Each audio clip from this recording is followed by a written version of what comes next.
Já no caso do manejo com pacientes psicóticos e gravemente psicóticos, aqueles que já tiveram internados, aqueles que os familiares geralmente forçam a procurar o atendimento, aqueles que precisam, muitas vezes, serem atendidos na internação, em lugares onde eles estão hospitalizados, que exigem uma demanda maior do terapeuta, né? E é por isso que você tem que mostrar valor no seu trabalho e ser bem remunerado por isso. Porque muitas vezes um paciente grave desse vai exigir muitas consultas suas, ele vai exigir recursos da família, inclusive, né, para poder ter um resultado e um certo tipo de acolhimento necessário para o caso ter uma resposta terapêutica, né? Então, é por isso que você precisa entregar um trabalho de excelência, se destacar, saber o que fazer, que manejo dá para o paciente, para a família, inclusive, continuar investindo em você,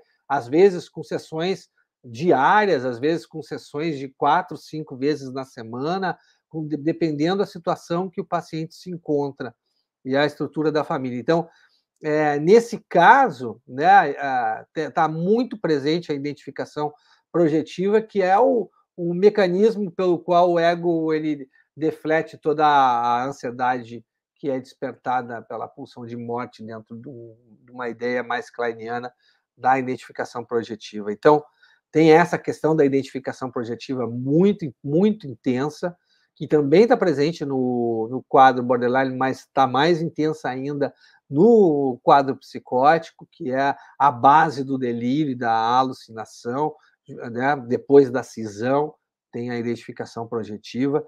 O narcisismo destrutivo, né, das relações narcísicas de objeto, e a transferência psicótica. Então, no trabalho com esses pacientes, o terapeuta tem que ter uma forte atenção à própria contra-transferência dele, pelos sentimentos que vão estar despertados dentro dele pelo próprio paciente, porque ele vai ter que ter uma capacidade de autoanálise grande, né? E para isso ele vai ter que poder conter dentro da própria mente uma carga de sentimentos agressivos, e primitivos da parte do paciente, porque ele vai até ter que se identificar com esses elementos que também fazem parte dele, né? Esses elementos mais primitivos, mais primevos mesmo, para poder se conectar empaticamente com o que o paciente está vivendo. Então, só que tem uma questão, conforme a gente vai pegando experiência no tratamento, a gente sabe que pacientes assim são difíceis de atender, então a gente vai ficando mais seletivo, vai atendendo cada vez menos, porque sabe o trabalho que dá, né, as limitações que tem o trabalho, não tem todo o vigor e o espírito aventureiro de alguém que está iniciando. Então, muitas vezes, a técnica ela é executada por pessoas que estão no início, por terapeutas iniciantes, que têm esse espírito mais aventureiro. Então, os contatos iniciais eles são muito importantes. Eles determinam todo o resto do tratamento, porque geralmente os contatos eles são feitos, os pacientes chegam até nós forçados pelos familiares, eles não vêm raríssimas vezes eles vêm de espontânea vontade. Aí, muitas vezes, a gente vai ter que ter contatos com os familiares.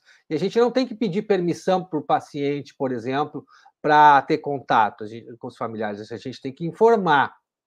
A gente conduz o tratamento. Então, nesses casos mais graves, que a gente tem que atender com alta frequência o paciente, para ter um certo resultado e tal, para ter né, fazendo o paciente tomar a medicação certa, a gente não pode se submeter a certas questões, né, que são da ordem da psicose. A gente tem que ter um domínio técnico.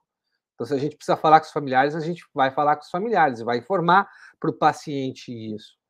É diferente do trabalho com outras situações, né? E a gente também, em casos assim, tecnicamente, a gente não tem que tentar enquadrar o paciente ou a família no tratamento. A gente tem que aceitar o jeito mais peculiar que uma família que tem alguém com uma estrutura psicótica funciona, tanto o paciente como os familiares, né? Então, você tem que, quando o paciente liga, por exemplo, você tem que atender imediatamente a ligação dele, ou logo quando você puder, porque a gente vai estar lidando com pacientes que têm um alto índice de poder né, de tentativas de suicídio e de homicídio também.